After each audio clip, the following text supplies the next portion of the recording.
그 다음에 이제 휴양관리. 오늘 요 휴양관리까지 하고 마무리할 수 있도록 하겠습니다. 요 휴양관리는 그 필기에서 조금 비중 많이 없어요. 그래서 좀 빨리 끝낼게요. 요 휴양관리는. 근데 2차에서 좀 나옵니다. 2차에서는. 먼저 휴양관리는 먼저 산림휴양자원의 정의가 있죠. 요 부분은 밑줄을 쳐주십시오. 정의이면서 기능이죠. 아름다운 자연 경관을 제공하고 야영, 산림욕 등의 휴양 활동을 잇는 장소 제공, 국민의 보건 및 자연 풍경 조성과 지역 주민의 소득 향상에 활용되는 산림 자원, 자연 교육의 장으로서의 역할, 임목 생산을 포함한 산림의 다목적 경영의 일환으로 공공과 민간에 개발될 수 있다. 그러니까 이 산림 휴양 자원은 무조건 휴양 시설만 하는 것이 아니라 요 임목 생산을 할 수 있습니다. 이게 어떻게 보면 그 가끔씩 좀 기능이 아닌 것을 해가지고 임목 생산을 뭐 할 수 없다 이런 식으로 나오는데 임목 생산도 할 수 있습니다. 예, 산림 휴양 자원. 그 다음에 이 산림 휴양 자원의 유형과 기능에서는 먼저 자원의 유형에서 이용자가 많이 이용하는 이용자 중심, 자원이 중심이면 자원 중심, 또 중간. 뭐 자원이라는 것은 뭐 산림, 뭐 계곡이 멋지다거나 산이 너무 아름답거나 이게 중심이면 어떻게 되겠어요? 자원 중심, 지리산 같은 곳, 뭐 백두산. 이용자 중심은 뭐 도시 근거형이 되겠죠. 자원 특성에 따른 분류해서 산악형, 내륙 수변, 해안, 문화재 중심형이 있습니다. 이것도 경관이 수려하고 임상이 울창한 산림이면 산악형이죠. 내륙 수변형은 내륙의 강, 하천, 호수, 댐 등의 입지를 배경으로 한 지역이고, 해안형은 해안의 수려한 경관 자원과 도서, 해수욕장의 입지를 배경으로 개발된 지역, 문화재는 역사 문화적 가치를 지닌 지역이 되겠습니다. 참고적으로 보시면 되겠고요. 개발 주체에 따라서 국, 공유림, 관리 운영 주체가 국가나 공공단체고, 사유림은 사유림 소유자 또는 협업 경영체가 관리 운영, 지역 입지에 따라서 도시근교, 도시산악, 중간, 상간형, 오지 쭉 그냥 읽고 넘어가시면 되겠습니다. 그 다음에 이 산림 휴양 자원의 기능, 요것은 또 밑줄 그으십시오. 아까 좀 비슷한데 첫 번째로 야외, 여가 기능이 있고, 휴양 자원을 통해서 지역 개발할 수 있죠. 산림 경영, 아까 휴양 자원에서 목재를 생산하거나 휴양객의 유치, 부산물 생산 등 복합적인 경영을 통해서 산림 경영의 경제성 확보가 가능하고, 교화적 기능, 산속에서 이제 쉬면서 사세 가면서 여러 가지 정서적으로 풍부하게 하는 교화적 기능이 있겠습니다. 그 다음에 이 산림 자연 휴양림의 직접적인 효과, 생물적 인자와 무생물적 인자가 있는데, 뭐 생물적 인자라고 하는 것은 생체에 직접적인 영향을 끼치는 해염, 입자, 풍부한 자외선, 살균 작용, 색소 침착 작용이 되겠고요. 무생물적 인자는 인간의 심리적 만족에 영향을 끼치는 인자로 아름다운 자연환경, 투명한 하늘, 숲과 새들의 지적임 되겠습니다. 간접적인 효과, 인간의 물리적 환경과 직접 밀접한 대응 관계를 가짐으로써 인간,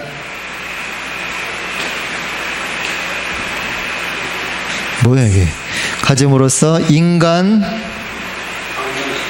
환경에 대하여 방호적, 보호적 기능을 수행하고 부수적으로 인간 생활의 건강과 안전에 기여하는 기능. 중요한 건 아닙니다. 넘어가겠습니다. 산림 휴양 자원 및 환경 관련 법규도 뭐 기본법,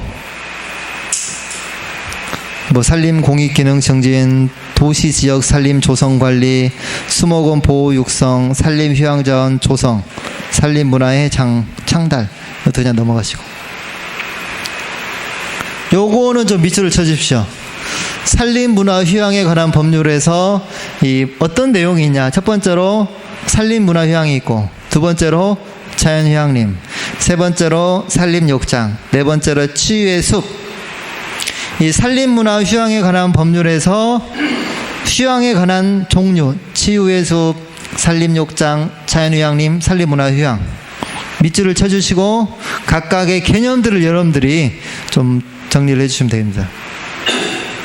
산림문화휴양은 산림과 인간의 상호작용으로 형성되는 통체적 생활 양식과 산림 안에서 이루어지는 심신의 휴식과 치유.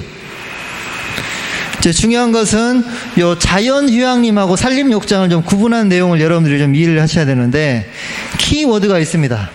자연휴양림은 정서함양이에요. 정서함양. 밑줄을 쳐주시고, 산림욕장은 건강증진. 요 부분에 좀 밑줄을 쳐주십시오. 그래서 자연휴양림은 보건휴양 및 산림교육 등을 위하여 조성한 산림이고, 산림욕장은 국민의 건강 증진을 위하여 산림 안에서 맑은 공기를 호흡하고 접촉하며 산책 및 체력 단련 등을 할 수 있도록 조성한 산림. 치유의 숲은 면역력에다 밑줄을 쳐주십시오. 면역력. 인체의 면역력을 높이고 건강을 증진시키기 위하여 향기, 경관 등 산림의 다양한 요소를 활용할 수 있도록 조성한 산림. 장성에 지금 있죠? 충령산. 여기에 치유의 숲으로 지금 지정이 되어 있습니다. 보성에도 지금 이거 하려고 지금 하는데 아직 그건 지정은 안 됐어요. 보성에. 무슨 산이었더라? 편백 많은 산이 있는데. 그 다음에 숲길이 있습니다. 또 숲길. 숲길하고 산림문화자산까지 밑줄을 쳐주십시오. 숲길은 이제 등산이나 트레킹, 레저 스포츠, 탐방 또는 휴양 치유 활동을 위하여 산림 안에 조성한 길이 되겠고, 산림문화자산은 산림 또는 산림과 관련되어 형성된 것으로 생태적, 경관적, 정사적으로 보존할 가치가 큰 유형이나 무형의 자산이 산림문화자산이 되겠습니다. 그 다음에 쭉 넘어가시고, 그냥 넘어가시고, 수목원 전문 관리인의 자격. 전부 다 기사는 할 수 있어요. 기사. 산림기사, 임업종묘기사, 식물보호기사, 조경기사, 종자기사, 시설운営기사. 근데 산업기사는 전부 이거에다가 경력이 몇 년 있어야 돼요? 2년 이상 경력이 되면 요 수목원 전문 관리인이 될 수가 있습니다. 요것만 여러분들이 그냥 이해만 하시고 넘어가시고. 그 다음에 요것도 그냥 넘어가시고요. 그 다음 산림휴양시설의 조성에서 자연휴양림 지정, 요거는 별표를 좀 쳐주십시오. 지정 장소 3가지가 있죠. 읽어보겠습니다. 경관이 수려한 산림, 국민이 쉽게 이용할 수 있는 지역에 위치한 산림, 30헥타르 이상, 국가 및 지방자치단체 외에 자가 조성하려는 경우에는 20헥타르 이상인 산림으로서 적지평가 조사 결과 자연휴양림 조성의 적지로 평가된 산림. 그러니까 국가 및 지방자치단체가 자연휴양림을 조성하려면 30헥타르 이상이지만 개인이 하려면 어떻게 돼요? 20헥타르 이상이 있어야 되겠습니다. 그 다음에 자연휴양림 지정을 위한 타당성 평가 기준이 있는데, 이것도 여러분들 밑줄을 좀 쳐주시는데, 항목 중에서 큰 것만 여러분 동그라미를 쳐주세요. 먼저 경관이죠. 경관. 동그라미 쳐주십시오. 경관은 뭐가 있어요? 표고차, 환경파괴, 관망지점, 불쾌인자, 독특성이 있는데, 요 경관을 통해서 점수를 매기는데 그냥 나머지는 외우지 마시고 경관 동그라미를 쳐주시고, 두 번째로 위치 동그라미. 비포장거리, 접근 도로폭, 인접 도로와의 거리지수. 요걸 통해서 점수를 매기겠습니다. 세 번째로 면적 동그라미. 네 번째로 수계, 물이죠. 물이 많고 1년 내내 계속 흐르면 아무래도 점수가 높겠습니다. 다섯 번째로 휴양 유발 동그라미. 여섯 번째로 개발 여건 동그라미를 쳐주십시오. 그것만 외우십시오. 첫 번째 뭐가 있었어요? 경관. 두 번째 위치. 세 번째 면적. 네 번째 수계. 다섯 번째 휴양 유발. 여섯 번째 개발 여건. 그 다음에 휴양림 평가 점수도 밑줄을 쳐주십시오. 최적지, 적지, 가능지, 부적지가 있는데 요거를 밑줄을 쳐서 외워주십시오. 최적지는 86점, 적지는 71에서 85, 가능지는 60, 70, 부적지는 60점.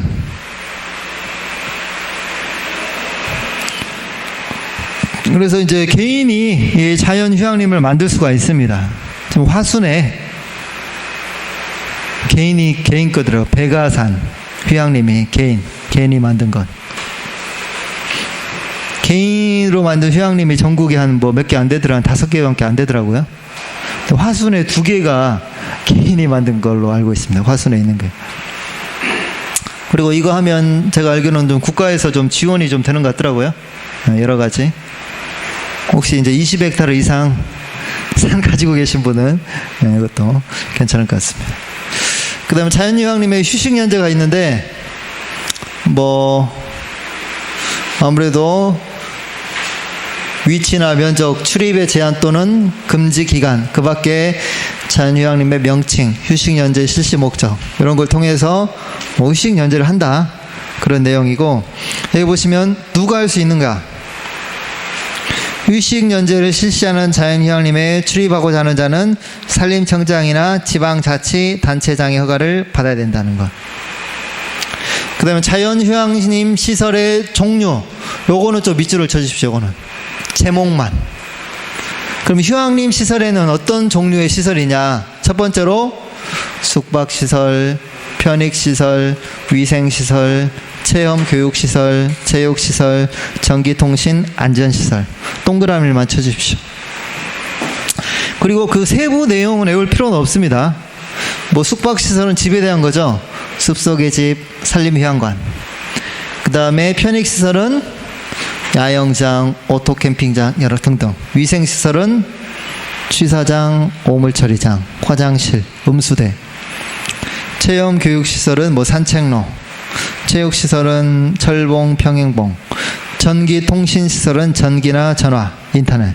안전시설은 펜스, 화재, 감시카메라 등등. 그래서 중요한 것은 요 시설의 종류는 잘 안 나오고, 이 자연휴양림의 시설에 뭐가 있냐, 요게 잘 나옵니다. 요거를 외워두십시오. 요것도 이제 시험에 잘 나옵니다. 별표를 해주십시오. 이거는 필기에서 굉장히 잘 나와요. 먼저 형질 변경은 몇이에요? 10만 제곱미터 이하. 요 수치를 좀 바꿔서 잘 내깁니다. 형질 변경은 10만 이하. 건축물은 몇이에요? 1만 제곱미터 이하가 되도록 해야 된다. 건축물이 차지하는 총 바닥 면적은 1만. 형질 변경은 10만. 개별 건축물의 연면적은 900. 그 다음에 식품, 휴게 음식점은 200. 층수는 3층 이하. 요걸 좀 바꿔서 잘 냅니다. 다시 한번 정리하면 형질 변경은 몇이에요? 10만. 건축물은 1만. 개별 건축물의 연면적은 900. 음식점은 200. 층수는 3층 이하가 되도록 해야 됩니다. 그 다음에 자연휴양림의 운영 및 관리에서 자연휴양림의 운영관리, 조성자가 운영관리함을 원칙으로 하고, 그 다음에 자연휴양림의 관리 운영체계는 3가지가 있습니다. 민간 주도, 지방자치단체 주도, 정부 주도, 지역주민 협의체 구성 운영. 민간 주도형 같은 경우는 이제 민간이 아까 화순에서 운영한 것처럼 운영하는데, 단점이 뭔가 읽어볼까요? 지역 경제의 침체, 기반시설 관리 부실, 개발 관리, 운영 재원 영세성 등의 위험도 배제할 수 있는 방법을 고려하여 관리 운영. 아무래도 자본력이 좀 부족하다 보니까 영세하겠습니다. 이 지방자치단체가 주도하게 되면 이 지방 주민의 자주성을 발휘하고 개발 이익을 지역으로 환원할 수 있겠죠. 그러나 요 자금 조달 능력이 좀 부족할 수 있어서 영세하겠습니다. 이것도 정부 주도형 같은 경우는 굉장히 행정의 효율성, 재원 확보에 합리성이 있지만 관료주의의 획일적 운영 형태가 나타날 수 있고, 이런 장단점이 있겠습니다. 그 다음에 자연휴양림을 관리 운영할 수 있는 자, 이것도 중요하진 않습니다. 넘어가겠습니다. 입장료 면제자, 이걸 한번 읽어볼까요? 국빈 및 그 수행원, 외교 사절단 및 그 수행원, 6세 이하나 65세 이상, 공무 수행을 위하여 출입하는 사람, 장애인 복지법에 따라 등록된 장애인, 독립유공자와 그 유족, 국가유공자와 그 유족, 5.18 민주유공자와 그 유족, 참전유공자, 특수임무 수행자, 국민기초생활보장법에 따른 수급자는 면제가 되겠습니다. 그 다음에 이 지방자치단체가 조성한 국유, 공유자연휴양림의 경우, 그러니까 지방자치단체에서 조성한 휴양림이 있습니다. 거기는 이제 뭐 숲사랑 지도원, 푸른숲 선도원, 해당 자연휴양림에 소재하는 읍면동에 거주하는 사람, 사찰, 요런 사람들도 이제 면제가 되겠습니다. 그 다음에 이용자 관리, 요거는 좀 밑줄을 그어주십시오. 직접적인 관리하고 간접적인 관리, 요거를 이제 구분할 수 있어야 되겠는데요. 여러분들이 이 직접적인 관리 한번 읽어보겠습니다. 벌금이나 과태료 등 직접적인 방법으로 행동에 영향을 주는 게 직접적인 관리. 예를 들면 입산 금지, 자연 휴식 연제와 같이 이용 범위를 한정하고 시설 내 이용자, 이용 시간 제한, 참여 인원수 제한, 취사 행위 금지. 직접적으로 이용자의 행위를 규제하죠. 요 세부 내용을 좀 여러분들이 밑줄을 쳐서 외워두셔야 됩니다. 입상 금지나 시간 제한, 참여 인원수 제한, 취사 행위 금지. 직접적인 이용자의 행동을 규제하는 게 직접적인 관리고요. 간접적인 관리는 간접적으로, 예를 들면 산책로나 야영장의 정리, 주변 휴양시설의 연계 개발, 지역별 계정을별 차등 입장료의 적용. 그러면 직접적으로 이용자의 행동을 규제하지 않지만 유도를 한 거죠. 계절별로 차등해서 가을에 너무 낙엽이 많으면 이때는 좀 비싸게 받는다거나, 그 다음에 뭐 야영장도 정리하거나, 주변 휴양시설을 개발해서 그쪽으로 좀 사람이 몰린다거나, 이게 간접적인 관리가 되겠습니다. 그 다음에 휴양수요 예측 및 공급에서 잠재 수요의 추정을 일반적인 예측 기법, 시계별, 중력, 기타 모델 넘어가셔도 되고, 휴양수요의 척도, 요 밑줄을 좀 쳐주십시오. 물리적 수용력, 시설적 수용력, 생태적 수용력, 사회 심리적 수용력. 물리적 수용력은 뭐겠어요?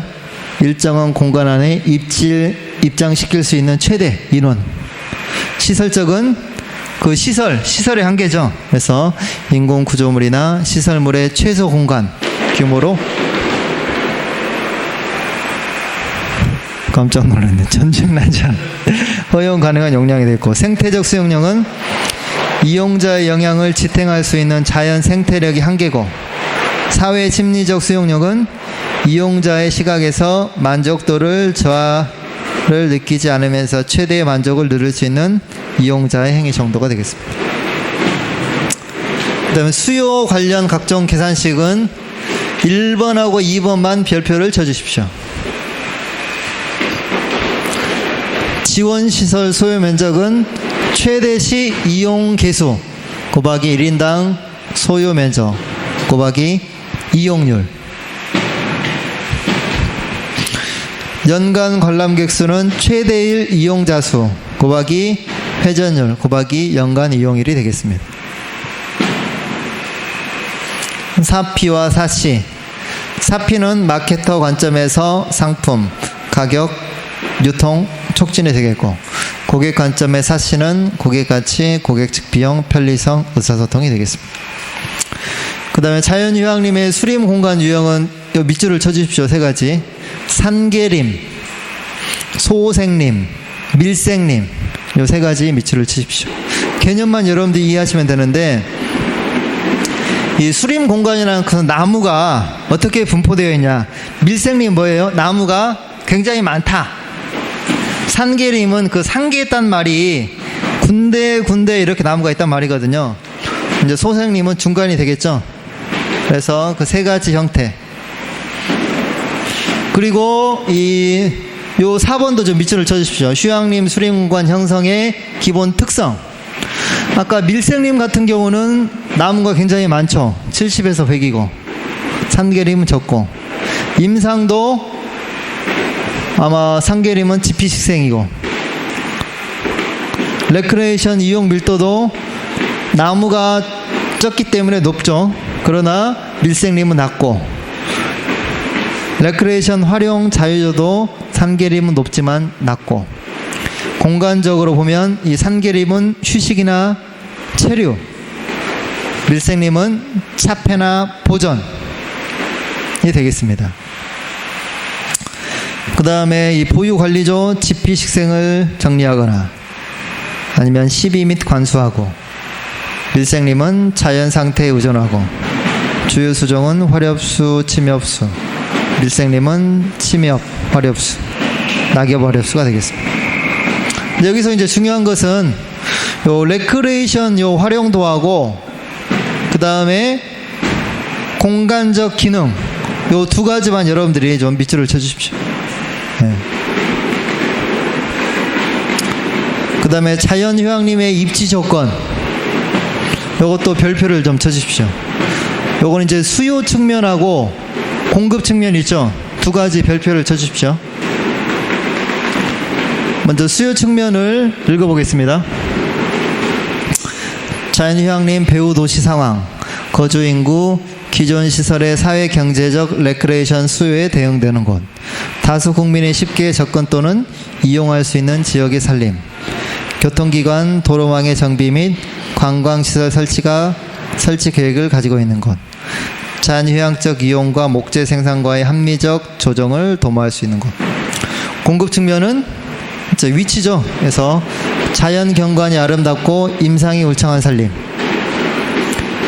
자연휴양적 가치를 갖는 곳, 풍치적 시업을 하여 자연휴양적 이용이 가능한 지역, 재해 발생 위험이 적은 지역, 주변의 소하천, 호수 등의 입지와 식수원 확보가 가능한 곳.